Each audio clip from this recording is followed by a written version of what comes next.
दे देता है। और जब उस क्लास को करना होता है तो उसकी और भी गहराइयों में जाने का मौका मिल जाता है। इस हिसाब से आप सबको बहुत बहुत धन्यवाद कि आपने और एक विषय की गहराई में जानने का अवसर दिया। आइए गायत्री महामंत्र से परम पूज्य गुरुदेव को, ऋषि सत्ताओं को प्रणाम करें। उस प्राण सत्ता को प्रणाम करें जिसके संबंध में हम जानना चाह रहे हैं। गायत्री को ही प्राण कहा गया है, ये हम सब जानते हैं। तो आइए उस प्राण सत्ता का आह्वान करें। ओम भूर्भुवः स्वः तत्सवितुर्वरेण्यं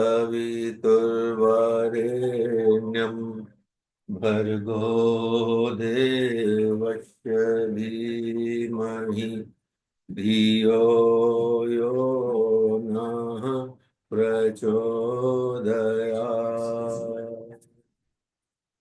एक मिनट। हेलो।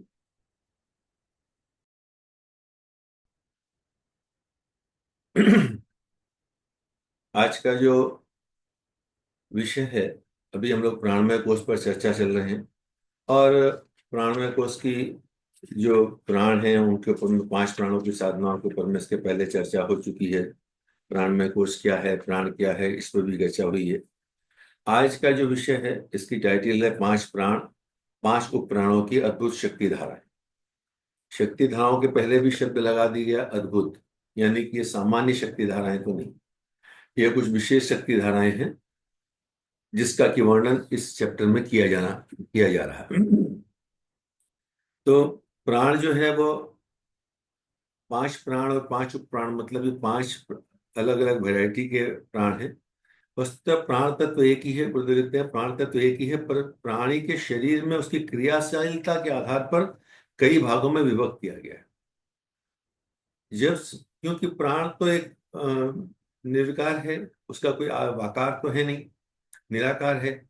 और वह किसी में लिप्त भी नहीं होता, पर उसकी माध्यम से सारी क्रियाएं चलती रहती हैं। तो जिस शरीर में जो रोल उस प्राण शक्ति को करना होता है उस तरीके से उसका नाम दिया जाता है। तो जैसे एक व्यक्ति है, हम अपने सामान्य जीवन में देखते हैं, तो वह पिता का भी रोल करता है, पति का भी रोल करता है, भाई का भी रोल करता है, पुत्र का भी रोल करता है, मित्र का भी रोल करता है, अन्य संबंधियों का भी रोल करता है। पर व्यक्ति तो एक ही होता है, पर अलग अलग रोल करते करते उसकी अलग अलग भूमिकाएं होती हैं, उस हिसाब से उसका नामकरण किया गया है। वैसे ही प्राण एक ही है, पर उसका विभिन्न नाम दिया गया है, ये समझने के लिए कि वह प्राण कौन सा काम जब वो प्राण शक्ति करती है तो उसका ये नाम होता है। इसको जानने का लाभ यह है कि जब हमको किस प्रकार की उपलब्धियों की, किस प्रकार की शक्तियों की आवश्यकता है, उस हिसाब से उस प्राण के उस स्वरूप को हम विकसित करने में ज्यादा मेहनत करें। प्रक्रिया सबकी एक ही है, प्राणायाम बंद मुद्रा, लेकिन उनके प्रभाव अलग अलग नाम के हिसाब से अलग अलग स्तर पर बढ़ते चले जाते हैं। बिजली, जैसे गुरुदेव ने उदाहरण दिया, बिजली एक ही है, पर वही बिजली जब रेफ्रिजरेटर में जाती है, एसी में जाती है तो ठंडक पैदा करती है, हीटर में जाती है तो गर्मी पैदा करती है, पंखे में जाती है तो हवा देती है, लाइट में जाती है तो रोशनी देती है, पर बिजली एक है। उसी प्रकार प्राण एक ही है। और यही जो है, जो एक इसकी उपमा उस एको हम बहुश्याम से भी दी जा सकती है। जैसे हम कहते हैं कि ब्रह्म ने सोचा कि मैं एक से अनेक हो जाऊं, तो यानी सब सर्वत्र ब्रह्म तो एक ही है, पर हम सब हैं अलग अलग, हैं सब उसी ब्रह्म की ऊर्जा पर अलग अलग है। तो यही उसका स्फुरण भी कहा जा सकता है। अब ये 5 प्राण और 5 उपप्राण क्या क्या हैं, तो हम सब जानते हैं, अपान समान प्राण उदान व्यान, ये 5 प्राण हैं। और देवदत्त, कृकल, कुर्म, नाग और धनंजय, ये नाम उपप्राणों के दिए हैं। अब हम लोग इसमें और गहराई में आते हैं। यहाँ गुरुदेव लिखते हैं कि ये जो प्राण हैं ये शरीर के एक एक सेंटर, उनका केंद्र बिंदु बताया गया, और वहां पे कुछ भ्रमर जैसी चीज पैदा होती है, उनको ऐसे प्राण भ्रमर कहा गया है। इनको जगाने से उस क्षेत्र की क्रियाशीलता हमारी बढ़ जाती है, वह शक्ति हमारे अंदर में बढ़ जाती है, और उसके द्वारा हम वह अपेक्षित लाभ हम प्राप्त करते चले जा सकते हैं। इन 5 प्राणों को, वो महा जो प्राण हैं उनको ओजस, और जो लघु प्राण हैं उनको रेतस कहा गया। तो इसका मतलब ये है, हम ये समझें कि जो जिस शक्ति से हमारा शरीर बाहरी स्तर पर काम करता है, वे सारे के सारे प्राण कहलाते हैं। बाह्य प्राण, जो प्राण के 5 नाम कहलाते हैं। और उप प्राण जो है हमारे, 5 उप प्राण जो है वो आंतरिक क्रियाकलापों के लिए महत्वपूर्ण है। यानी ऐसा नहीं कि उप प्राणों की महत्ता कम है, उप प्राणों की महत्ता ज्यादा है। सूक्ष्म का महत्व ज्यादा अधिक हो जाता है। तो इसको रेतस कहा गया और उनको जो है ओजस कहा जाता है।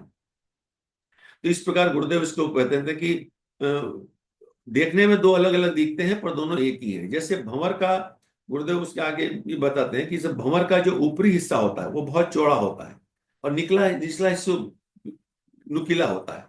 तो जब ध्यान में भी गुरुदेव जब पंचकोश में कराते हैं तो वहां कहते हैं शक्ति भंवर समर्थ चक्रवात।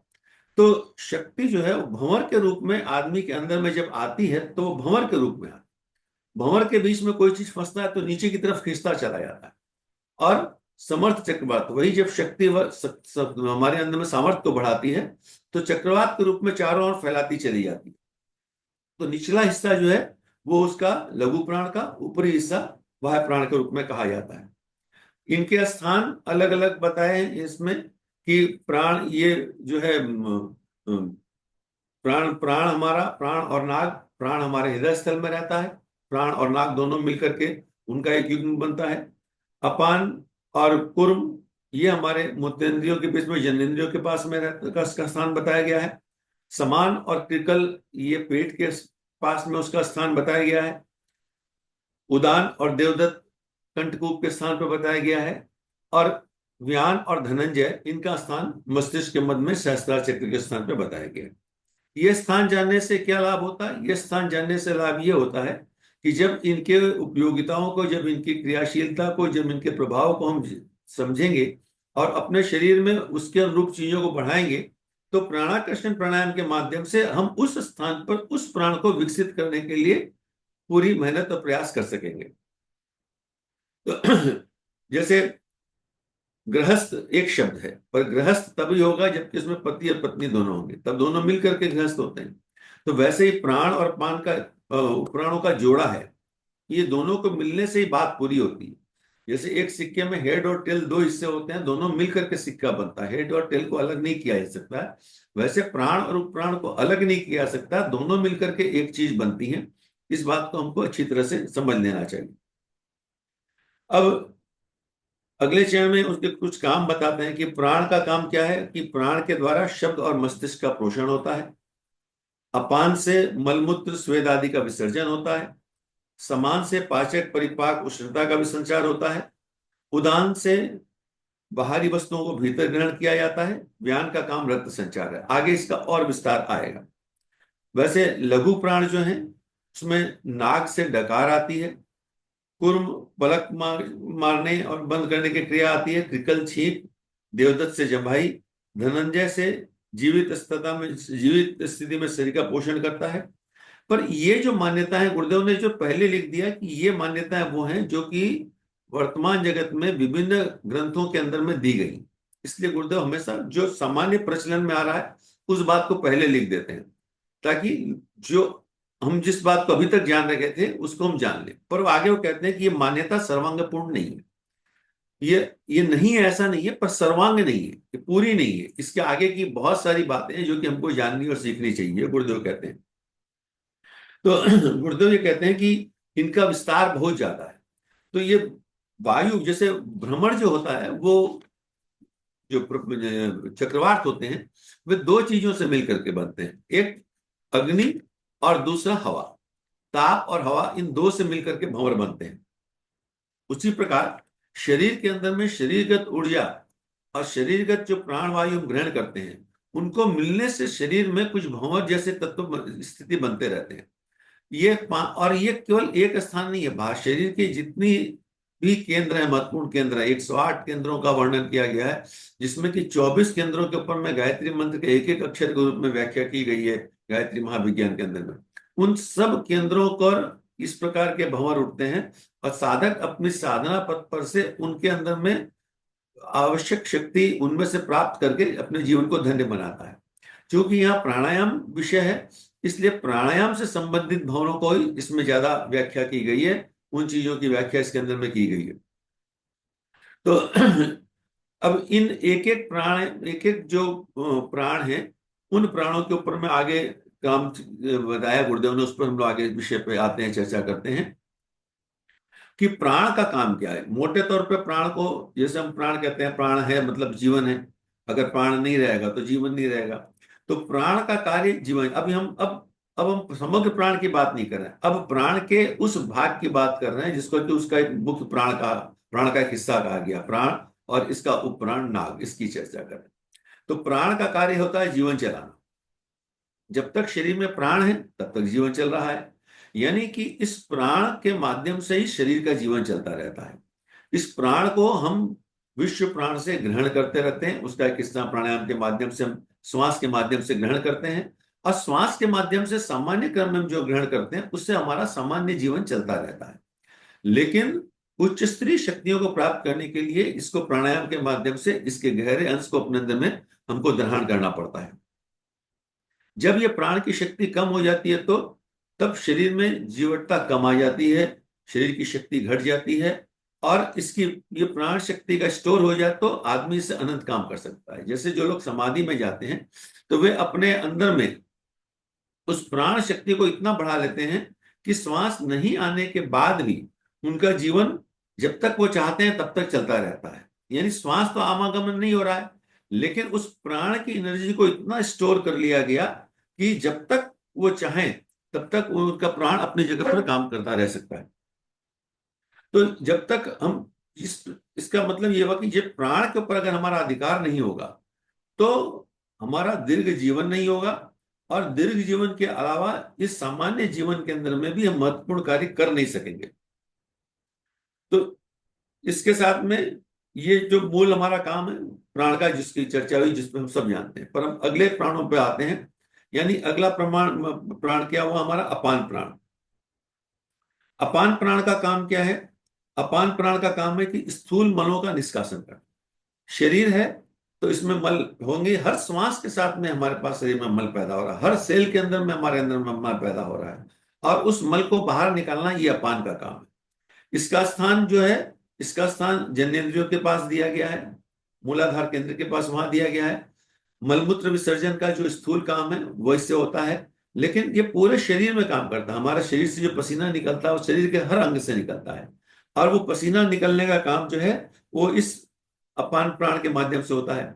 शरीर में कफ बढ़ गया, कफ का निष्कासन इस अपान प्राण के माध्यम से होता है। शरीर में कोई विजातीय पदार्थ आ गया, पेट में कोई इंडाइजेशन हो गया, उसको बाहर निकालना इस अपान काम का काम होता है। तो शरीर में कहीं भी अगर मल जमा हो गया है, विकसित विघटता हो गया है, तो उसको बाहर निकालना इस अपान काम का काम। अब सामान्य क्रम में तो मल इकट्ठा होता रहता है और निकलता रहता है, लेकिन असामान्य परिस्थिति में, रोगों की स्थिति में जितने मल इकट्ठा हो जाते हैं उनको दूर करने के लिए इस अपान कार्य का कार्य किया, इस अपान काम को बढ़ाने के लिए प्रयास किया जाता है। तो जब बंद और मुद्राओं का चर्चा आएंगी तो इस पर विस्तार से आएगा कि किस प्रकार बंद और मुद्राओं के माध्यम से इनको हम अपने अपान प्राण को विकसित कर सकते हैं। अब इसका जो एक प्रभाव और भी है वो ये है कि जननेंद्रियों के ऊपर में इसका प्रभाव पड़ता है। प्राण का जो उपप्राण है कुर्म, वो हमारे इस काम के ऊपर में मदद करता रहता है। कुर्म जो है ये हमारी प्रजनन शक्ति को बढ़ाता है। प्रजनन शक्ति का अर्थात केवल संतान उत्पत्ति नहीं है, शरीर के अंदर में कोशिकाएं भी नित्य जन्म ले रही हैं, और उन नित्य कोशिकाओं को जन्म देने का काम जो है वो हमारे इस कूर्म प्राण के माध्यम से होता रहता है। इसीलिए जब ये प्राण शिथिल हो जाता है तो हमारा सौंदर्य भी शिथिल हो जाता है, पुरुष निपुंसक हो जाएगा। तो इसको, इस कुर्म के महत्व को हम समझें। जैसे पहले कहा गया कि कुर्म का काम है, इसके पहले जो सामान्य क्रम में कुल कुर्म का काम पलक मारना है, पलक झपकाना। तो पलक झपकाना ही गुरुदेव के हिसाब से काम नहीं है, इसलिए गुरुदेव ने कहा सर्वांगपूर्ण नहीं है। यह मन को स्थिर करने में भी काम करता है, और यह गर्भ को धारण करने में भी यह कुर्म प्राण काम करता है। तो जिन स्त्री पुरुषों के अंदर में ये अपान और कुर्म जो है साम्य स्थिति में होता है, उनका जीवन बहुत श्रेष्ठतम चलता रहता है, अच्छी तरह चलता रहता है। लिखते हैं गुरुदेव, काम तुष्टि अपान की समानता पर निर्भर करती है। ये भौतिक दृष्टि से लिखा है, लेकिन आंतरिक दृष्टि से देखा जाए तो उनके जीवन का प्रेम का संवर्धन भी इसके ऊपर भी निर्भर करता रहता है।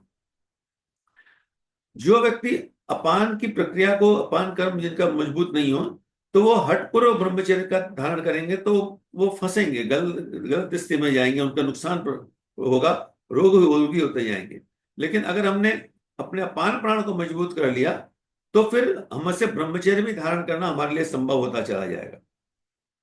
तो ये अपान और कुर्म की व्याख्या ब्रह्म पूज्य गुरुदेव ने यहाँ पर की है। इसका पढ़ने से हमको समझ में आता है कि इसका महत्व कितना ज्यादा है।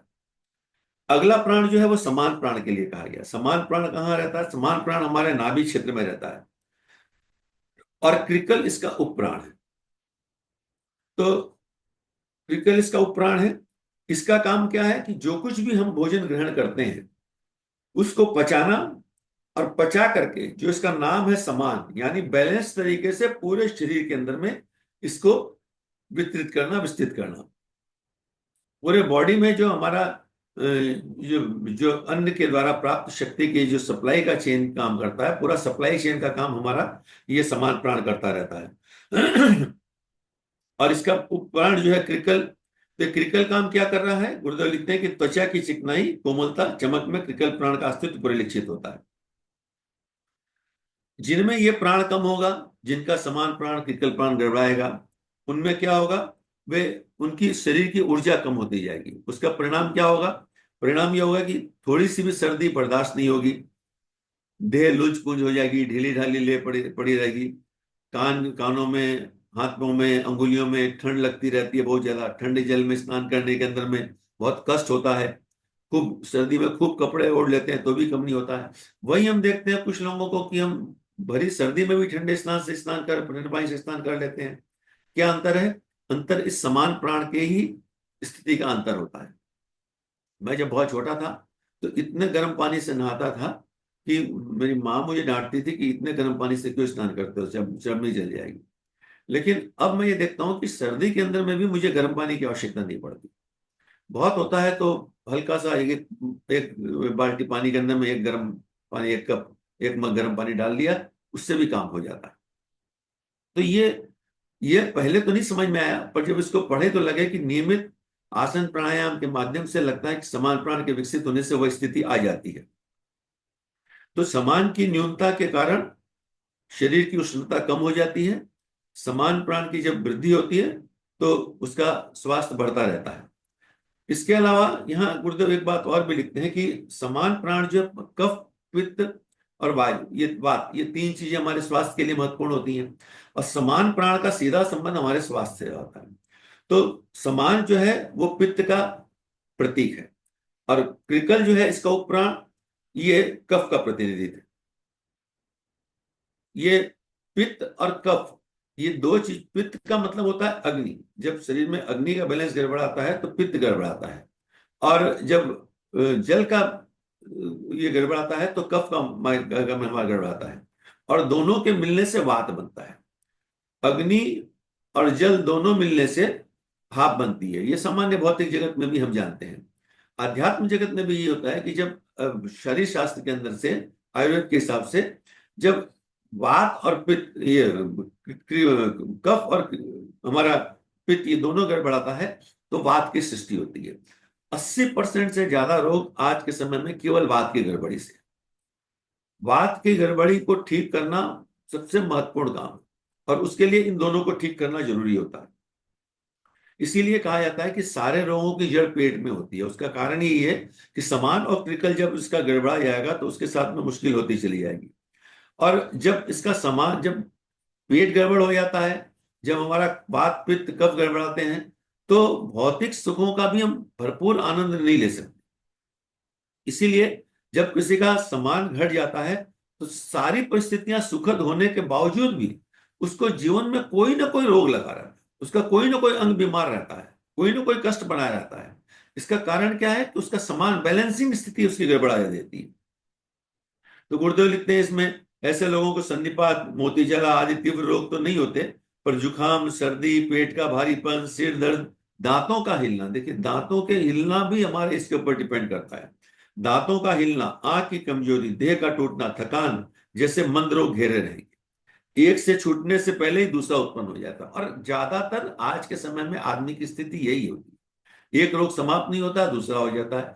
कई बार तो डॉक्टर सारे टेस्टिंग के बाद में भी समझ में नहीं आता है कि ऐसा रोग क्यों हो गया। तो निश्चित रूप से प्राणों का समीकरण गड़बड़ाने के कारण ही ये सारे के सारे रोग होते चले जाते हैं।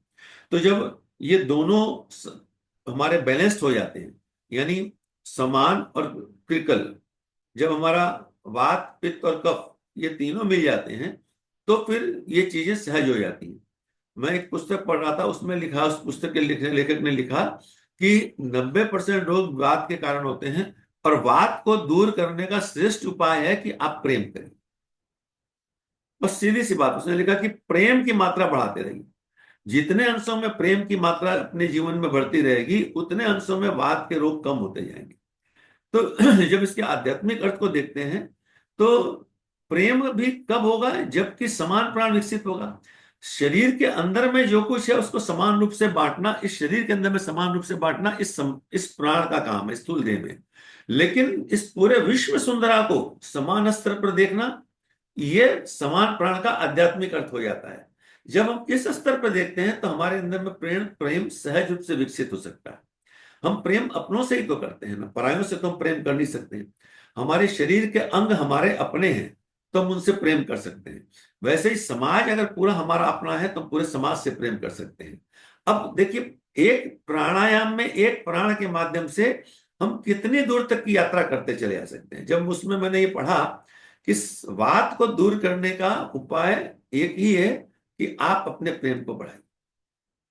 जीवन में लोगों से हमें बहुत शिकायतें, जितनी शिकायतें बढ़ेंगी, उतना हमारा जो पिट्यूटरी और पीनियल ग्लैंड गड़बड़ाएगा, उतने मात्रा में हमारा इंडाइजेशन गड़बड़ाएगा, हमारा डाइजेशन गड़बड़ाएगा, इंडाइजेशन की प्रॉब्लम होगी, और ये सारी की सारी चीजें आती रहेंगी।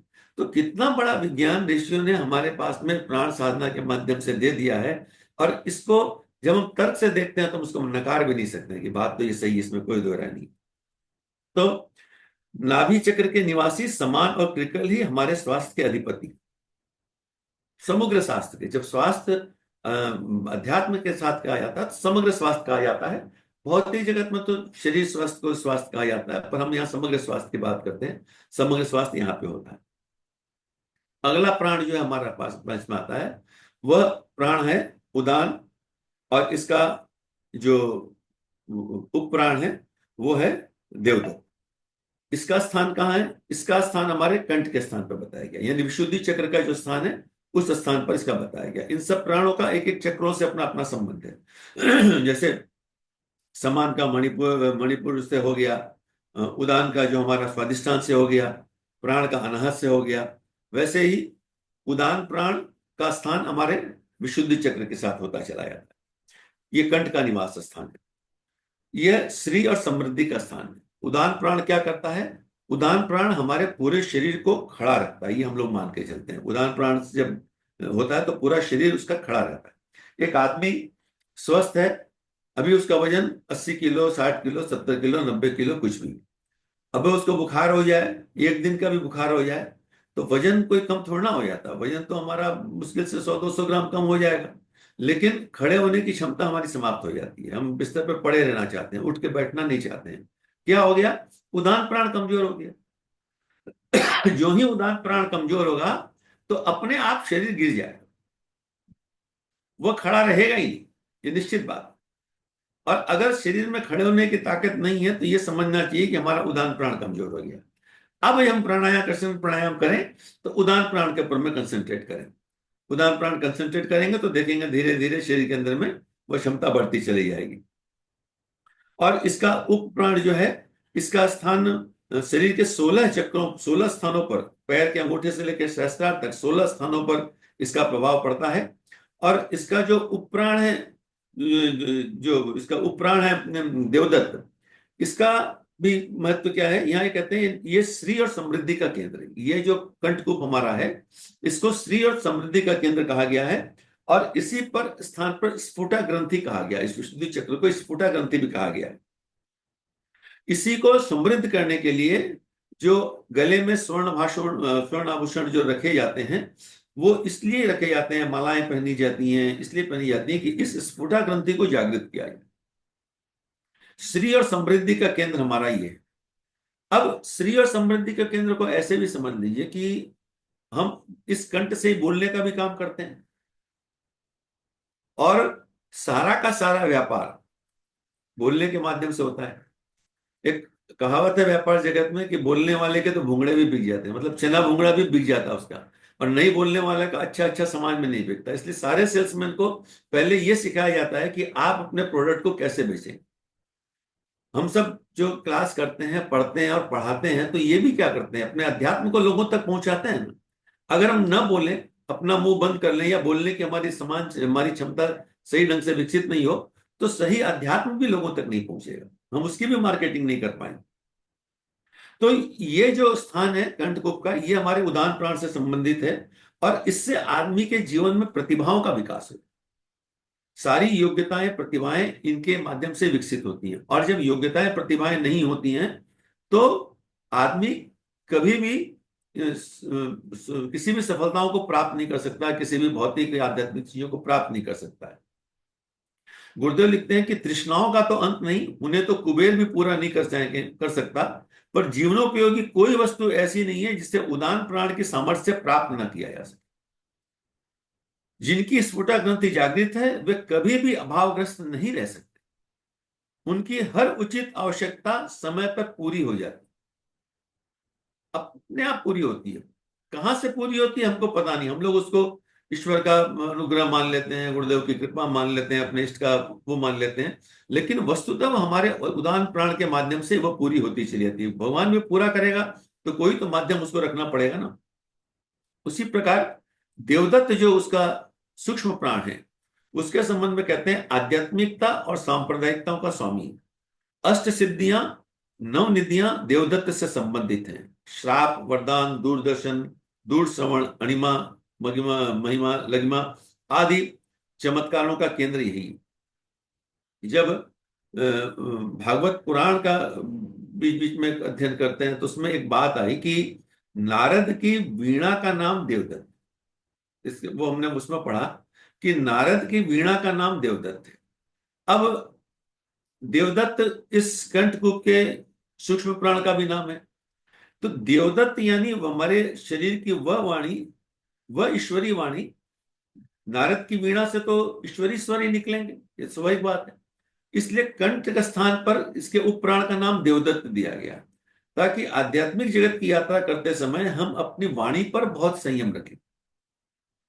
वाणी पर संयम नहीं रहेगा तो सारी समृद्धियां हमसे बाहर चली जाएंगी। यही मौन का महत्व होता है। तो जितने भी बड़े व्यक्ति हुए हैं भौतिक जगत में भी हम देखते हैं, तो जो भी अमीर संपन्न बड़े आदमी जो होते हैं, वे सब लोगों के सहयोग से ही बढ़ते हैं। बिना सहयोग से कोई नहीं बढ़ पाया। और लोगों का सहयोग हमारी वाणी पर निर्भर करता है। हमारी वाणी अगर श्रेष्ठ नहीं होगी, हमारी वाणी अगर अच्छी नहीं होगी, तो लोगों का सहयोग हमको कभी मिल नहीं पाएगा। एक आदमी के पास सब कुछ होता है, पर एक वाणी गड़बड़ाती है तो लोग उसको अपना सारा सहयोग देना बंद कर देते हैं। इतना बड़ा महाभारत द्रौपदी के एक बात के वाक्य के ऊपर में हो गया, ऐसा हम लोग पढ़ते सुनते आए हैं। तो यह जो प्राण जो कि कंठ में हमारे स्थित है, यह जब जब मजबूत होता है, ये जब जागृत होता है, ये जब सक्रिय होता है, ये जब समर्थ होता है, तो हमको सारी दुनिया का वैभव ला करके हमारे पास रख देता है। अब स्फुटा ग्रंथि को यह ना समझे कि यहाँ कोई ग्रंथि है जिसके माध्यम से ये हो जाता है। स्फुटा ग्रंथि मतलब इस वाणी का प्रभाव। तो हम शाप और वरदान भी तो वाणी के माध्यम से दिए जाते हैं। तो ये इसका जो सूक्ष्म प्राण है, देवदत्त जिसको कहा गया है, उसके प्रभाव से ये सारी प्रक्रिया होती हैं। और जब ये प्राण निर्बल हो जाता है, ये प्राण जब कमजोर हो जाता है, तो ऐसी परिस्थितियां हो जाती हैं कि गुरुदेव कितने सुंदर लिखते हैं कि ऐसे गलत कदम उठ जाते हैं, ऐसी परिस्थितियां उत्पन्न हो जाती हैं जिनके कारण घाटे पर घाटा होने लगता है, चोट पर चोट लगती है, और मनुष्य कुछ दिनों में निर्धन एवं दीनहीन बन जाता है। हम आसपास अपने परिवेश में बहुत सारे ऐसे परिचित लोगों को जानते होंगे जो कि एक समय बहुत समर्थ थे, और न जाने क्या हुआ, व्यापार में घाटा हो गया, ये हो गया, वो हो गया, एक पर एक हर स्टेप उनके गलत बनते गए, गलत पे गलत होते चले गए। क्या हो गया? ये केवल उदान और देवदत्त की कमी के कारण हो गया। तो साधक अपने उदान और देवदत्त को अगर विकसित करता रहे, जागृत करता रहे, तो हो सकता है गुरुदेव लिखे कि कुबेर का धन तो न मिले, लेकिन जो भी है उसके अंदर में बड़ी संतुष्टि से रह सकता है, बड़े आराम से रह सकता है। तो ये हमारे इसका लाभ हुआ। और यहाँ पे ही पश्यंती वाणी का भी महत्व समझ में आता है। जब आदमी मौन में होता है, जब उसकी देवदत्त की वाणी, देवदत्त प्राण जागृत होता है, तो जो वाणी निकलती है वो पश्यंती वाणी निकलती है।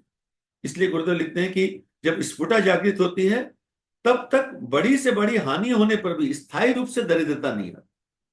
हो गया, हो सकता है हानि, हो सकता हो जाए। कर्म फल के सुनिश्चित सिद्धांत में बहुत सारे कर्म हमारे हो सकते हैं जिनसे कि हमको हानि जीवन में आ जाए, लेकिन वो स्थायी नहीं होगी, क्योंकि देवदत्त जागृत है तो वापस उसको रिगेन कर लेगा।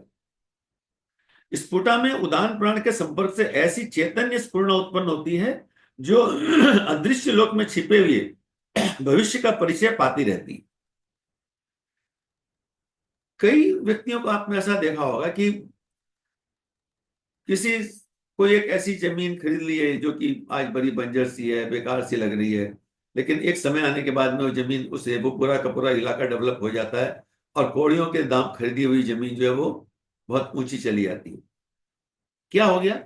उस फुटा प्राण के जागृति से उसके अंतर में ऐसे प्रेरणाएं आई, ऐसे विचार आया, ऐसा उसको संकेत मिले कि वह उस काम को कर लिया। ये सारा का सारा अदृश्य रूप में होता है। दृश्य रूप में तो ये लगता है कि हमने ये कर लिया, लेकिन हमने ये क्यों कर लिया, ये प्रेरणा आई कहां से? ये ये पश्यंती वाणी से ये प्रेरणा, ईश्वरीय प्रेरणा हमारे पास में आती हैं। और इसलिए वो लिखते हैं कि एक अज्ञात शक्ति उसका पथ प्रदर्शित करती सी मालूम होती। उसको लगता है कि मैं कोई काम कर रहा हूं, मैं क्यों कर रहा हूं पता नहीं, पर ये काम हो गया। होने के बाद हम ठीक है दुनिया में अपनी सेखी बगाड़ लेते हैं कि मैंने ये कर लिया, वो कर लिया, अमुक कर लिया, तमुक कर लिया, लेकिन उस हर व्यक्ति से, सफल व्यक्ति से पूछिए तो वो एक बात कहेगा कि पता नहीं क्या मन में आया कि मैंने ये सोचा कि ये काम कर लेते हैं। ये क्या आ गया? ये देवदत्त प्राण का कमाल होता है।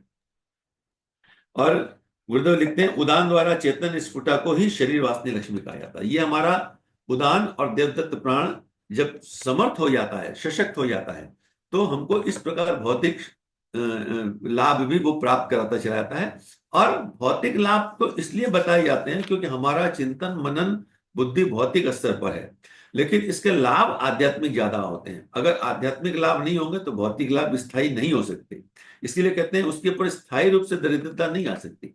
दरिद्रता आ सकती है और चली भी जा सकती है।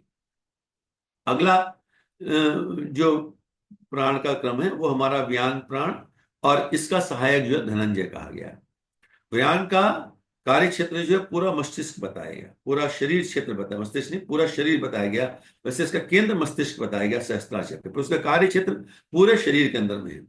तो गुरुदेव यहाँ लिखते हैं। और इसका जो केंद्र जो है गुरुदेव, जो हम लोग जिसको ब्रुकिटी कहते हैं, ये हम सब जानते हैं, दोनों कान और आंख, यहाँ से सीधी रेखा खी जाए, यहाँ इसका जो सेंटर पॉइंट होता है उसको हम लोग त्रिकुटी कहते हैं। उस त्रिकुटी में जब ध्यान लगाया जाता है तो इस व्यान का ही, यह व्यान प्राणी हमारा सशक्त और समर्थ होता चला जाता है। गुरुदेव लिखते हैं व्यान को कृष्ण और धनंजय को अर्जुन कहते हैं। सारा गीता का निचोड़ इस जगह पर पूरी कहानी रख दी गई कि इसी त्रिकुटी में युद्ध स्थली के मध्य भाग में अर्जुन कृष्ण संवाद के रूप में गीता का आविर्भाव होता है। इसी में अमृत कलश का भी वर्णन किया गया है, जिसका यहां कहा गया है। एक प्रश्न कई बार आ सकता है कि युद्ध क्षेत्र के अंदर में सारे लोग खड़े थे, वहां तो लड़ने के लिए गए थे, एक दूसरे को मारने के लिए गए थे, गले में कोई ऐसा तो नहीं था कि बारात का स्वागत करने के लिए गए थे कि हाथ में मालाएं लेके खड़े हैं, लोग आएंगे मालाएं डालेंगे उनके गले में, लड़ने के लिए खड़े थे। और उस जगह पर अर्जुन और कृष्ण वहां आपसी बातचीत कर रहे हैं, तो बाकी लोग ताश थोड़ा खेल रहे थे वहां पर बैठे। तो इतना समय उनको किस बात पर लगा 18 गीता में, जब इस बात को पढ़ा जाता है कि व्यान को कृष्ण और धनंजय को अर्जुन कहा जाता है। व्यान को सर्वव्यापकता भी कहा जाता है, तो कृष्ण तो सर्वव्यापक, हर जगह पर व्याप्त है, इसलिए व्यान को ईश्वरी उसका प्रतिनिधि कहा गया है। और धनंजय उसका उपप्राण, कृष्ण का उपप्राण धनंजय। तो कृष्ण का एक नाम अर्जुन या धनंजय भी है। तो धनंजय, व्यान से धनंजय में चीज आने में कितना समय लगेगा? हम लोग आज के समय में बड़ा से बड़ा डाटा ट्रांसफर कुछ सेकंड के अंदर में हो जाता है अपने लैपटॉप में, कंप्यूटर के में विभिन्न माध्यमों से। दूर बैठे स्थानों पर भी ट्रांसफर हो जाता चला जाता है। तो वहां पर जो गीता, जो जिस आध्यात्मिक गीता की बात कही जा रही है, तो उसको अर्जुन को ट्रांसफर होने में कितना सेकंड लगा होगा। ज्ञान से धनंजय में आना है, ये कोई भौतिक प्रक्रिया तो थी नहीं। इसीलिए आज भी गीता पढ़ते समय आदमी को, हर व्यक्ति जो गीता पढ़ रहा है उसके अंदर में चैतन्यता का जागरण होता है। कहां से होता है? उसके ज्ञान और धनंजय के प्रभाव के कारण होता चला जाता है। गुरुदेव लिखते हैं कि ज्ञान के प्रबुद्ध होने से ऋतंभरा प्रज्ञा मिलती है। ऋतंभरा प्रज्ञा उस विचारधारा को कहते हैं जो जीव को आत्मकल्याण की ओर ले जाती है। ये ऋतंभरा शब्द बड़ा महत्वपूर्ण है। ऋतंभरा का अर्थ होता है ऋत प्लस आरंभरा। ऋत का मतलब है सत्य, नियम, ब्रह्मांडीय व्यवस्था, और अंबरा का अर्थ है आकाश। और वो आकाश जो इस सत्य, नियम और ब्रह्मांडीय क्षमता को धारण कर सके, उसको वैसा आकाश कहा गया है। तो ऋतंभरा शब्द का अर्थ यह है कि सदा एक सी रहने वाली सात्विक और विवेकपूर्ण, निर्मल, ब्रह्मांडीय बुद्धि के सार के प्रतिनिधि के रूप में जो बात कही, जो शब्द प्रयोग किया जा सकता है, उसका नाम ऋतंभरा होता है। तो इस ऋतंभरा शब्द के माध्यम से हम अपने अंदर में उस चीज को अब विकसित होता हुआ, अब से अपने आप को जोड़ता हुआ अनुभव कर सके, जो कि सारे विश्व व्यवस्था जिस नियम के अंदर में बंधी हुई है, उसका नाम ऋत, उसको ऋत कहा गया है। तो ज्ञान के प्रबुद्ध होने से ऋतंभरा प्रज्ञा मिलती है, यानी आदमी की सर्वव्यापकता बढ़ती चली जाती है। उसका उसका विस्तार अनंत गुना होता चला चला जा सकता है। गुरुदेव लिखते हैं कि सत्कर्म, शुभ संकल्प, सत्वृत्ति आदि दैविक गुण स्वभावों का प्रकाश ज्ञान के द्वारा ही होता है। आत्म साक्षात्कार, ईश्वर दर्शन, ब्रह्म प्राप्ति, दिव्य दृष्टि और समाधि का केंद्र ज्ञान है। ज्ञान को ही गरुड़ भी कहते हैं। गरुड़ कौन है? विष्णु का वाहक है।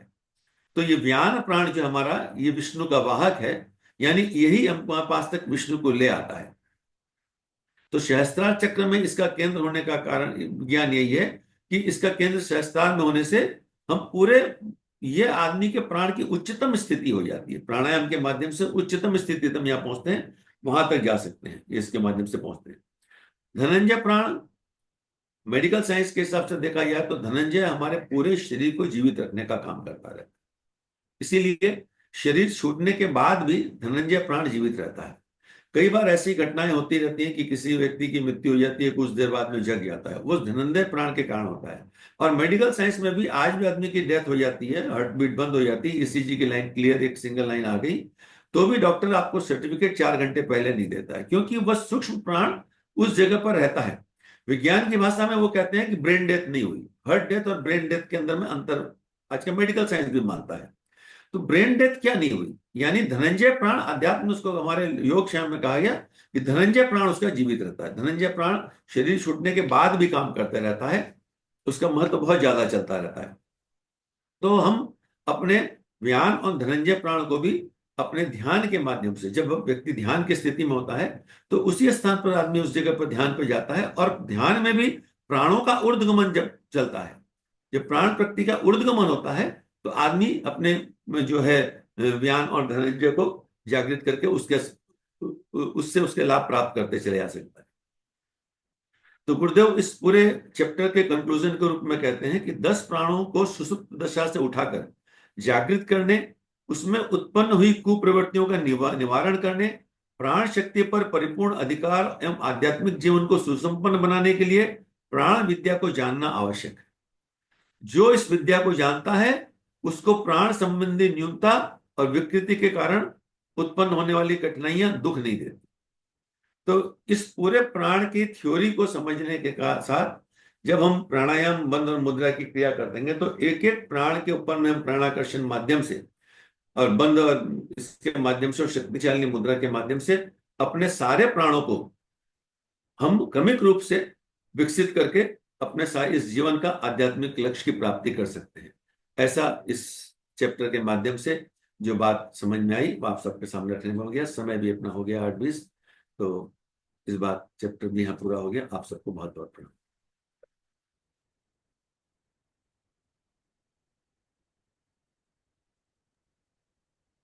जी। बहुत बहुत आभार भैया। तो मेरा निवेदन है कि अ, जो साधक इसमें जुड़े हुए हैं, भाई बहन, तो वो अपना जो है कोई प्रश्न प्राण से संबंधित, क्योंकि प्राण पे विषय चर्चा होनी चाहिए। भाई साहब ने बहुत ही विस्तृत रूप से इसको प्राण के इसमें विषय को रखा है। और अन्य जगह से भी भाई साहब ने उदाहरण लिए हैं इसमें, उसको उसको जो है अनेक आयाम देने का प्रयास किया है। तो जी। एक भाई साहब आपने जो बात कही थी इसमें कि प्रेम की कमी से वात बढ़ता है, या फिर ऐसा कहें कि मतलब प्रेम करे तो वात का जो शमन होता है। जी तो इसको और थोड़ा सा विस्तृत करें, और ये कहाँ, मुझे रेफरेंस ध्यान नहीं आ रहा, गुरुदेव ने कहा तो, लेकिन कहाँ पे इस बात को कहा है जी। जी, मैंने इसको गुरुदेव की किताब पर रेफरेंस नहीं, पर मैंने एक समग्र स्वास्थ्य पर एक पुस्तक पढ़ रहा था। उसमें यह था कि अपना डॉक्टर आप खुद बनिए, इस प्रकार वो पुस्तक थी। कि और उसमें कहा कि वात पित्त और कफ की गड़बड़ी से ही सारी चीजें होती हैं। तो उसमें उन्होंने कहा था कि लगभग 90% रोग आदमी के जीवन में वात के कारण होते हैं, और ये देखते भी अपने जीवन में आसपास। और मनोमय कोष की जब हम लोग जब चर्चा कर रहे हैं वहां पर, चेतन अचेतन सुपर चेतन मन में, तो वहां तो ये बात बार बार आई कि अचेतन मस्तिष्क में जब कचरा पड़ा रहता है तो वही हमको परेशान करता रहता है। तो उसमें भी ये बात आती है कि हम उसके लिए विज्ञानमय कोष में प्रवेश करने के लिए मन को स्वस्थ करना जरूरी है। मन अगर स्वस्थ नहीं होगा तो सोहम या आत्मानुभूति योग सध ही नहीं सके। मन में कचरा होगा तो आत्मानुभूति होगी कैसे? सबको हम समान स्तर पर देखेंगे कैसे? और ये बात बहुत सही है कि सब जो ही हम कोई दिमाग में टेंशन होता है तो पेट गड़बड़ा जाता है। ये तो सीधी सी बात समझ में आती है। आदमी का बीपी बढ़ जाता है, शुगर बढ़ जाता है, केवल एक दिमाग के टेंशन के कारण। तो और उस टेंशन को दूर करने का उपाय यही है, उसकी प्रतिरोधी चीज ये है कि प्रेम। अगर प्रेम किया जाएगा तो टेंशन हो ही नहीं सकता किसी भी जगह पर।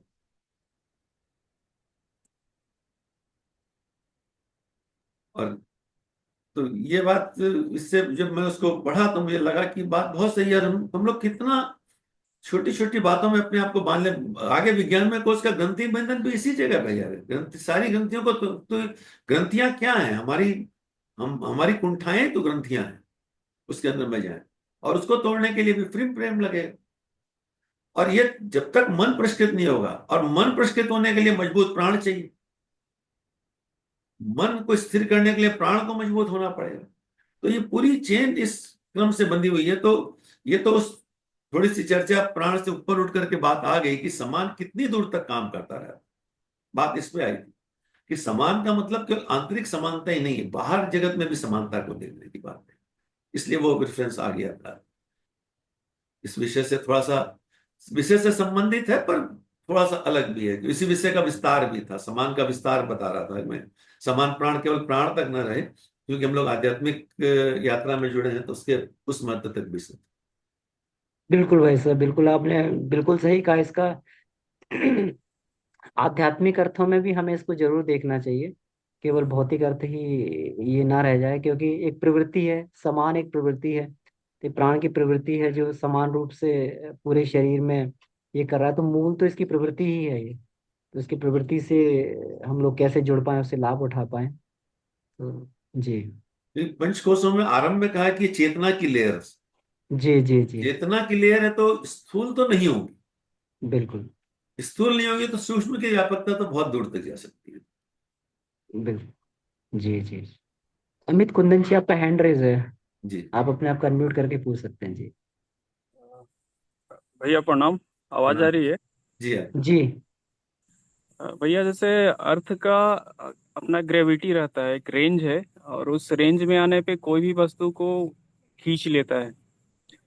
तो मेरा सवाल है कि बॉडी में मतलब सिमिलर टू ग्रेविटी ऐसा कौन सा चीज है जो प्राण को स्वाभाविक रूप से खींच के अपने अंदर मतलब उसको धारण करे? तो उस ग्रेविटी फोर्स ऐसा कुछ है बॉडी में जो मतलब खींच के वो धारण कर, आइदर आइदर मेरे को वो ग्रेविटी डेवलप करना होगा, या फिर वो चीज कौन सी है जो प्रकृति से स्वाभाविक रूप से जी। उसको अट्रैक्ट करे और अपने अंदर उसको धारण, मतलब उसको संग्रहित संग्रहित कर सके। हम्म।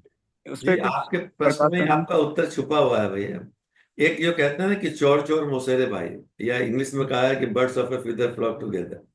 तो ये जो चीज हमारे अंदर है वही उसको आकर्षित करेगी। अच्छाई को आकर्षित करेगी, बुराई ही बुराई को आकर्षित करेगी। कभी भी अच्छाई बुराई को आकर्षित नहीं करेगी, कभी भी बुराई अच्छाई को आकर्षित नहीं करेगी। ये सिद्धांत तो सही है। तो हमारे अंदर में जो प्राण है वही उस प्राण को भी आकर्षित करेगा। भगवान ने एक न्यूनतम बैटरी दे करके हमको भेज दी है कि जीवन यापन तो तुम्हारा चलता रहेगा। इतना प्राण सबको दे दिया, और सामान्य श्वसन से उतना प्राण हमें मिल जाता है। प्राणमय कोश की साधना उस प्राण को आकर्षित करने के लिए, यानी लघु प्राण से उस महान प्राण को खींचने की प्रक्रिया का नाम ही प्राणायाम। प्राणायाम का मतलब डीप ब्रीथिंग कहीं नहीं। प्राणायाम की अभी तक की जितनी कक्षाओं में भी हम लोग ने इसको जाना होगा कि प्राणायाम का मतलब ही उस महान प्राण को अपने अंदर खींचना है। प्राण तो है ही है, तो प्राण से ही उस महाप्राण का संबंध। जी। तो एक वो क्या? एक गीत भी है, इस प्राणों से उस क्या, लघु प्राणों की दूरी नहीं समाती हो। एक बहुत अच्छा विधाय भी अभी एग्जैक्ट याद नहीं आ रहे हैं। तो उस प्राणों को खींचना इस प्राण के माध्यम से, वह प्राण परमात्मा, और इस शरीर में भी जो प्राण है वो आत्मा के रूप में विद्यमान है। आत्मा से परमात्मा का संबंध ही प्राणायाम। तो उसकी इंटेंसिटी जैसे जैसे बढ़ते जाएगी, वो ग्रहण करने की क्षमता भी बढ़ते जाएगी, एकदम। मतलब। ये विकसित करना क्यों भगवान दे तो दिया, लेकिन उसको कुछ काम भी दे दिया कि तुम करोगे ये काम तो तुम्हारा विकास होगा। क्योंकि अगर हम वैसे देखें तो मनुष्य गिरा हुआ देवता, वो देवता था, देवता से गिर करके मनुष्य बना। तो धीरे धीरे अपने आप को विकसित करना, जैसे हम बहुत दिन तक कोई मूवमेंट नहीं करें तो हमारे पैर की मसल्स कमजोर हो जाएंगी, हाथ की मसल्स कमजोर हो जाएंगी, काम नहीं करेंगे तो फिर धीरे धीरे उसको रिगेन करने के लिए हल्के हल्के मूवमेंट कराए जाते हैं, एक्सरसाइज कराए जाते हैं, और उसके धीरे धीरे शक्ति गेन आती है। वैसे वो प्राण जब बहुत कमजोर हो जाता है, बहुत दिन से उसका उपयोग नहीं हो पाता है, सांसारिक जीवन में पड़े रहते हैं, तो उसको रिगेन करने के लिए प्राणमय को उसकी साधना कराई जाती है, ताकि हम उस महान प्राण को रिगेन कर सकें, उसको प्राप्त कर सकें। शक्ति के द्वारा ही शक्ति को प्राप्त किया जा सकता है। हम लोग जिम में जाते हैं, एक्सरसाइज करते हैं, तो क्या करते हैं, शक्ति खर्च करते हैं ना। शक्ति खर्च करते हैं तभी शक्ति हमको मिलती है। ऐसा हो ही नहीं सकता कि हम शक्ति बिल्कुल ना खर्च करें और शक्ति मिल जाए। जी, धन्यवाद भैया। धन्यवाद। प्रणाम भाई साहब। बहुत बहुत सुंदर, इतना सिंपल वे में आप समझा रहे हैं। बहुत सुंदर टॉपिक है, बहुत ही इम्पोर्टेंट गूढ़ सब्जेक्ट को इतना सिंप्लीफाई कर दिया। तो अभी भाई साहब जो पूछ रहे थे ना कि कभी कभी ऐसी स्थिति आ जाती है किसी व्यक्ति की, किसी रोग के कारण या किसी की वजह से, तो उसको प्राणिक हीलिंग या रेकी, जो विश्व ब्रह्मांड प्राण को खींच के जो हीलर होते हैं या माध्यम बनते हैं, वो ये सब करते हैं। वो उस प्राण को खींचने की उनको टेक्निक सिखाई जाती है, या जैसे भी होगा। तो वो खींचते हैं उसको सूर्य देव से, धरती से। जो प्राणिक हीलिंग वाले, अपने डीएसवीवी में इसका एक पूरा डिपार्टमेंट जी। है, वहां पर कोर्सेज भी कराए जाते हैं। वो सूर्य, धरती और वायु से लेते हैं। और जो रेकी वाले हैं वो डायरेक्ट लेते हैं विश्व प्राण को, उनको सिखाया जाता है ब्रह्मांड या अपने सहस्त्रार चक्र के माध्यम से। वो उसको लेते हैं, माध्यम बनते हैं, और अपने हाथों के हथेलियों के माध्यम से फिर उसको दूसरे व्यक्ति को, या जिसको भी जरूरत पड़े व्यक्ति, वनस्पति को भी देते हैं, और भी जो एनिमल्स है सबको देते हैं। तो अगर कभी ऐसा भी हो सकता है कि किसी को बहुत ही कमी आ गई हो, तो ये सब चीजें भी, ये विद्याएं भी सिखाई जाती हैं। दूसरा ये मैं चाह रही थी कि हमारे प्राणों के चक्रों से भी तो बहुत संबंध है। अगर उन चक्रों को ठीक रखें, जैसे उदान के लिए हमें विशुद्धि चक्र को ठीक रखना पड़ेगा। अगर वो करते रहेंगे संग में, तो उदान प्राण अच्छा रहेगा मुझे लगता है। तो उसकी सिंपल सिंपल चीजें हम लोग कैसे करें, वो थोड़ा हमें सीखनी पड़ेंगी कि अगर हम इनको ठीक रखते हैं तो फिर ये प्राण भी ठीक रहेंगे। ये संग संग ही चलती हैं शायद ये सारी चीजें, जितना गुरुदेव ने बताया है। थोड़ा इस पे भी प्रकाश डालें। और तीसरा भी, ये अभी बहुत हो गया, लेकिन ये जो इस समय जो है कफ संचित होता है जो वसंत ऋतु में, तो उसको निकालने में कौन कौन से प्राण अब लोगों के गले में अटका रहता है, वो निकल नहीं रहा, तो अपान प्राण करेगा इसमें काम, और ये संग में विशुद्धि चक्र भी करेगा क्या? उसके लिए क्या करा जाए? जी। हाँ। जी दीदी, आपकी तीन बातें थी। देखिए, ये बात सही है कि ये प्राण की कमजोरी हो जाए तो हम बाहर से उस प्राण को भी दे सकते हैं, जो हीलर्स हैं वो देते हैं। जैसे अगर हमको व्यापार करना हो तो हम बैंक से कर्ज लेते हैं, लेकिन कर्ज को हमको लौटाना भी पड़ता है। कर्ज को नहीं लौटाएंगे तो डिफॉल्टर हो जाएंगे। शरीर में रक्त की कमी आ जाती है तो बाहर से रक्त लेते हैं, लेकिन शरीर तब तक स्वस्थ नहीं होगा जब तक खुद रक्त ना बनाए। तो हीलिंग जो है वो उतना उधार की प्रक्रिया है। गुरुदेव कहते थे कि साधक को उधार की क्या आवश्यकता है, आप तो स्वयं हीलर खुद बन जाए। इसलिए गुरुदेव ने इन प्रक्रिया को समझाया, बताया। अभी जो बात आप जो कह रहे थे कि कफ के लिए, उसके लिए उसको कैसे दूर करें, तो इसमें जो बात आई कि क्रिकल जो है वो कफ का प्रतिनिधि है। यानी जब हमारा समान प्राण और गड़बड़ाता है तो उसी से ये चीजें गड़बड़ाई जाती हैं। हम जो अपान प्राण है वो तो बढ़े हुए कफ को बाहर निकालने का खाली काम कर रहा है। शरीर की गर्मी गड़बड़ाने से ही तो कफ का काम बिगड़ता है ना। अपान तो उस कचरे को बाहर निकालने भर का काम कर रहा है। तो हम अगर समान प्राण को ठीक करेंगे तो मुझे लगता है फिर उस कफ की वो गड़बड़ी नहीं होगी। और ये मैं अपने अनुभव से इसलिए कहता हूं कि इस बात के लिए कि मेरे फादर को अस्थमा था, और एक समय ऐसा था कि मेरे को थोड़ी सी कुछ करने से धूल एलर्जी से बहुत जल्दी ये सर की प्रॉब्लम होती थी, नाक से कफ बहना ये सब करना होने लगता था। छोटे छोटे काम में भी जहां भी धूल होता तो मैं कफ अलग कर लेता था। लेकिन नियमित आसन प्राणायाम और इनके माध्यम से आज वह स्थिति बिल्कुल अलग हो गई। अब उसका कोई दूर दूर तक संपर्क नहीं रह गया। लगता ही नहीं कि कभी कभी इस प्रकार कोई बाहरी या प्रभाव से कभी हो गया तो क्षणिक वापस ठीक हो जाता है। तो कुछ औषधीय प्रयोग के माध्यम से, जैसे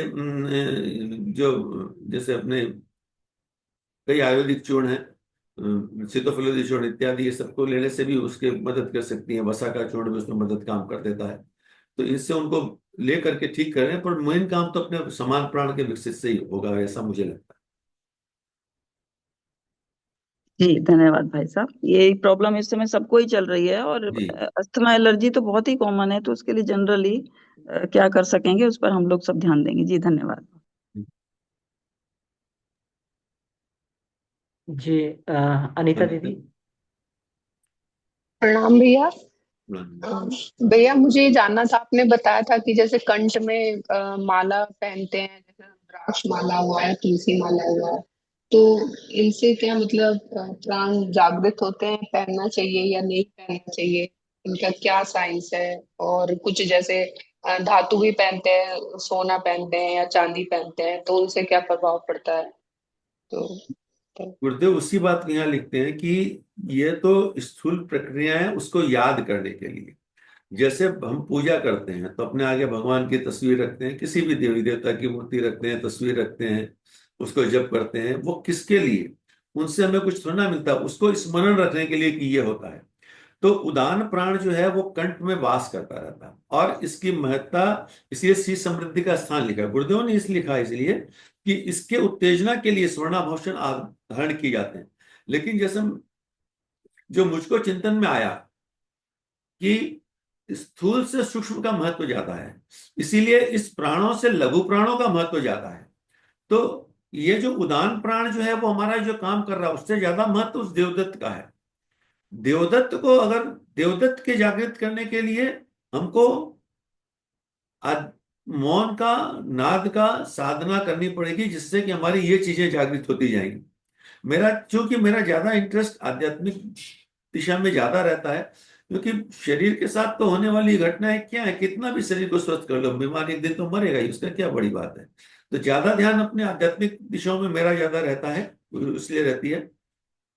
तो गुरुदेव कहते हैं कि जब इस विशुद्धि चक्र को, अगर चक्र साधना से हम चलेंगे तो विशुद्धि चक्र को अगर हम जागृत करते हैं, इस पर हम अगर ध्यान पसंद करते हैं, ज्ञानानंद बंद का नियमित अभ्यास करते हैं, तो यहां पर कुछ ऐसी क्षमताएं जागृत हो जाती हैं जिसके माध्यम से वह उस चीज को प्राप्त करता है। और कितना भी धन वैभव समृद्धि किसी के पास भी हुई हो, कितना भी बड़ा ज्ञान क्यों ना हो किसी के पास हो, आखिर उसको प्रकाशित करने का काम तो ये कंठ ही करता है। कंठ के माध्यम से वो चीज निकलती है। वाणी से ही हम किसी को मित्र, किसी को अपना शत्रु बना लेते हैं। तो ये उदान प्राण जो है, इसके ऊपर में जब हम अपना प्राणाकर्षण प्राणायाम करते हैं तो हमारे अंदर में वे क्षमताएं विकसित होने लगती हैं। और इसी के विकास का नाम है स्फुटा ग्रंथि के जागरण का विकास। भौतिक दृष्टिकोण से यहाँ तो टॉन्सिल मिलेगा, इसमें कहाँ स्फुटा को खोजने जाएंगे। लेकिन जब आध्यात्मिक दृष्टिकोण से देखते हैं तो हमको पहले तो जैसे एलजेब्रा में कहा जाता है ना कि let the number is x, तो एक्स तो कोई नंबर नहीं होता है, एक्स नाम का तो कोई नंबर नहीं होता है, हमको सबको पता है, लेकिन फिर भी मानते हैं कि let the number is x. और नंबर मान करके भी चैप्टर क्लोज नहीं किया जा सकता है, मान करके उस पर हम काम करना शुरू करते हैं और धीरे धीरे उस एक्स की वैल्यू निकलती है। वैसे ही इन चीजों को पहले पढ़ करके जान लेना पड़ता है कि ये चीज ऐसी है। माना कि यहाँ पे उदान प्राण है, माना कि यहाँ देवदत्त है। अब अब प्राणाकर्षण प्राणायाम के माध्यम से, विभिन्न योग व्यायाम के माध्यम से जब हम इस जगह पर अपना दबाव बनाते हैं, तो ये मानसिक रूप से चिंतन करते हैं कि हमारे अंदर का ये प्राण विकसित हो रहा है, और जब ये प्राण विकसित होगा तो उसके लाभ भी मिलेंगे। तो इस पर विश्वास करना पहला होता है, बिना विश्वास के काम हो नहीं सकता कभी भी। विश्वास का महत्ता अभी मनोमय कोश के साधना में इतना गुरुदेव ने बताया ध्यान में कि आप करो। दो पति पत्नी के शादी होती है तो बिल्कुल अलग अलग होते हैं, लेकिन 50 60 60 साल के बाद में जाते जाते उनके चेहरों में भी समानता आने लग जाती है। ऐसा देखा गया कि चेहरे भी लगभग एक जैसे लगने लगते हैं। ये क्या होता है? एक साथ जीने की प्रक्रिया के कारण हो जाता है। अगर हम ईश्वरीय सत्ता के साथ जीने की प्रक्रिया शुरू कर दें तो ये सारी चीजें स्वतः रूप से विकसित हो जाएंगी। जी भैया, नहीं तो तो मतलब इसमें जी एक ये भी एक अलग विज्ञान है जो माला मणिया, क्योंकि ये जैसे तुलसी में बताया गया है, डॉक्टर प्रणब पंड्या जी की बुक में ही मैंने पढ़ा था। इलेक्ट्रोमैग्नेटिक फोर्स होते हैं इन सब चीजों में, कुछ ऐसे जो दिव्य शक्तियां होती हैं वो भी काम करती हैं इसीलिए। और जैसे रुद्राक्ष में है, वो तो टेस्ट भी कर चुके हैं, उसका पता भी चलता है।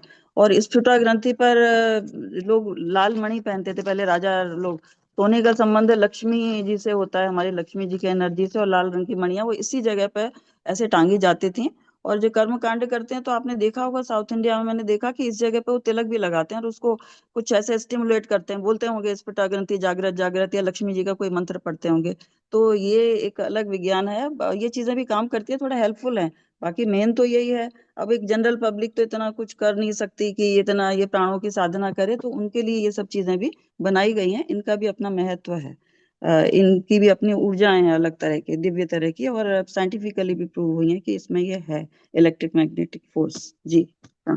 दीदी आप सही कह रहे हैं बात को, पर मैंने क्या कहा कि चूंकि ये पढ़ते पढ़ते ये लगा, या महाविज्ञान को पढ़ते पढ़ते ये लगा कि जो जैसे एक इसके पहले उसमें भी एक बात आई थी कि बर्फ की शिला पानी के अंदर में रहती है, ऊपर से केवल 1/9 लेयर उसका दिखता है, 8/9 इससे जल के अंदर रहता है, और वही मेन प्रभावकारी होता है। तो ये जो बाहरी चीजें जितनी भी है ना, उनका महत्व बहुत छोटा सा है। और आध्यात्मिक यात्रा पर करने वाला व्यक्ति अगर केवल उतने को देख लिया, तो जैसे टाइटन जहाज टूट गया, वैसे जीवन की बहुत चीजें टूट सकती हैं।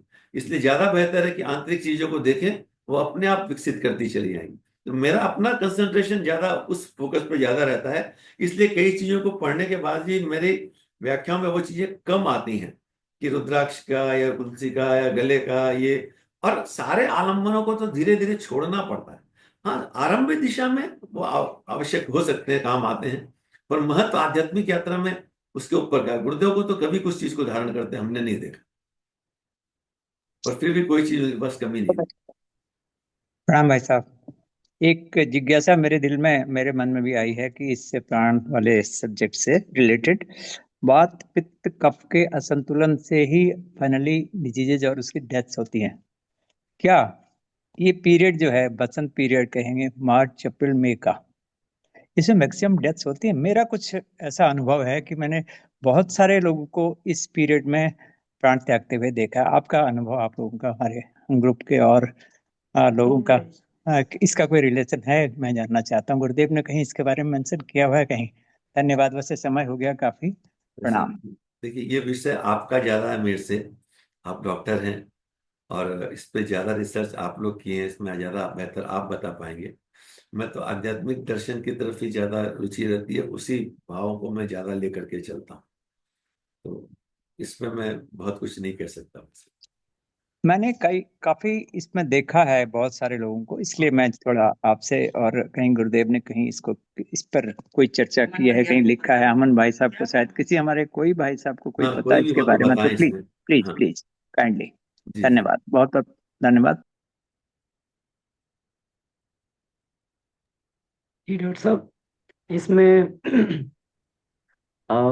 अभी कोई ऐसा रेफरेंस तो नहीं मिला है। सूर्य के परिप्रेक्ष्य में गुरुदेव ने बहुत सारी बातें कही हैं सावित्री कुंडलनी तंत्र में, कि सूर्य पे जब ये आती हैं, जब ये इनकी कलाएं बदलती हैं या ये आते हैं, तो उससे जरूर ये मृत्युओं की संख्या या मानसिक गड़बड़ियों की संख्या, अपराधों की संख्या सब बढ़ती जाती है। तो इस परिप्रेक्ष्य में कोई उदाहरण अभी तो अभी नहीं आया, हो सकता है गुरुदेव ने कुछ लिखा हो, तो हम लोग जरूर इसकी चर्चा करेंगे जी। आपने कहा तो मुझे याद आया, सावित्री कुंडली तंत्र में एक जगह हमने ये पढ़ा था कि हर आदमी की अपनी बायो क्लॉक होती है, और उस बायो क्लॉक के हिसाब से आदमी का एक समय आता है जहां उसके लिए सबसे ज्यादा डेंजरस पीरियड होता है, उसी में ज्यादा एक्सीडेंट होता है। सबके अपने अपने तरीके से अलग अलग भी होते हैं। ऐसा एक चैप्टर सावित्री कुंडलिनी और तंत्र में जरूर आया है भैया, आपने कहा तो मुझे याद आया। तो बायो क्लॉक से उसको रिलेट करके उसमें कुछ बताया गया। जी जी जी। जी भाई साहब, बिल्कुल। जी वैसे अब थोड़ा सा हम लोग एनालाइज करें, हम अपने आपस में ही सब लोग जितने हमारे साधक जी वर्ग हैं, जी कि जी। हमारे परिवार में, जान पहचान में, रिश्तेदारी में, क्या ऐसा कुछ कभी किसी ने अनुभव किया है कि इस पीरियड में फरवरी मार्च अप्रैल मई का जो पीरियड है, ये जो पीरियड जहाँ पर हमारे सूर्य का भी राशि परिवर्तन होता है, वो अपने उच्च राशि में प्रवेश करते हैं, और ये पीरियड, इसमें क्या वात पित्त कफ की बहुत अधिकता होती है, इसका वो इसका विशेष ध्यान लोगों को रखना चाहिए अपना। इससे रिलेटेड थोड़ा सा मेरे ये जिज्ञासा थी। ध्यान रखें और सभी लोग इस पे थोड़ा सा अंदाज लगाएं प्लीज। प्रणाम।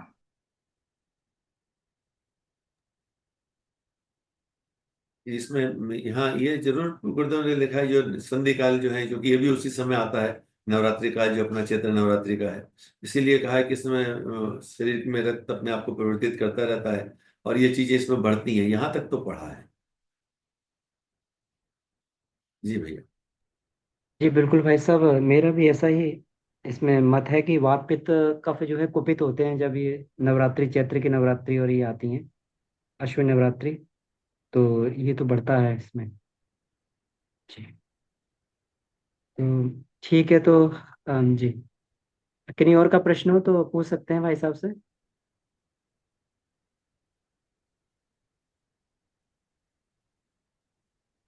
जी भैया प्रणाम। प्रणाम दीदी। वो जो पूछ रहे थे ना, ये उदान प्राण के लिए, तो बाबूजी ने इसको मेंशन किया है, ये उज्जाई प्राणायाम बताया उन्होंने, जो कफ हटाने के लिए। और ये भी बताया उन्होंने कि जो चिपकाव होता है हमारा, उससे ये कफ बढ़ता है हमारा। और स्वादिष्ठान और उदान दोनों को क्लीन करें अगर, तो उससे ये हमारा कफ हट सकता है। और वैसे अगर स्थूल रूप से उज्जाई प्राणायाम के विषय में कहा जाता है, तो इसका सूक्ष्म प्रभाव पड़ता है कफ हटाने के लिए। जी हमारी ग्रंथि, यहाँ से हॉर्मोन्स ऐसे रिलीज होने शुरू होते हैं जिससे चिपकाव धीरे धीरे कम होता है, या हमारा स्थूल रूप से भी कफ हटना शुरू हो जाता है। धन्यवाद। तो जालंधर बंद और खिचड़ी मुद्रा से भी इस पर, इसलिए मैंने आगे जो अगला चैप्टर जो है वो पूरा मूल बंद, उड्डयन बंद, जालंधर बंद जो है, ये उसके ऊपर में बहुत पूरा विस्तार से इसके ऊपर में और भी ज्यादा आया है, हर मुद्राओं के ऊपर में। इसको अगले चैप्टर में हम लोग देखेंगे तो मुद्रा।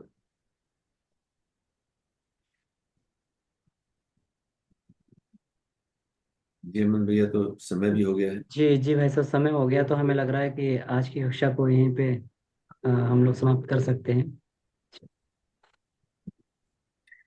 आइए आज की कक्षा को यहाँ विराम दें, और प्राणाकर्षण प्राणायाम के माध्यम से, बंद मुद्राओं और प्राणायाम के माध्यम से अपने इन पांचों प्राणों पर हम काम करें, और इसके आध्यात्मिक गूढ़ रहस्यों में हम प्रवेश करें, ताकि हम हमारे चेतनात्मक स्तर पर हमको उसके लाभ हो, और उसके आध्यात्मिक लाभ हमें प्राप्त होते चले जाएं, और ये पांचों प्राण हमें उस महाप्राण तक ले जाएं जो हमें ब्रह्म साक्षात्कार तक ले जा सके। आइए शांति पाठ करें। ओ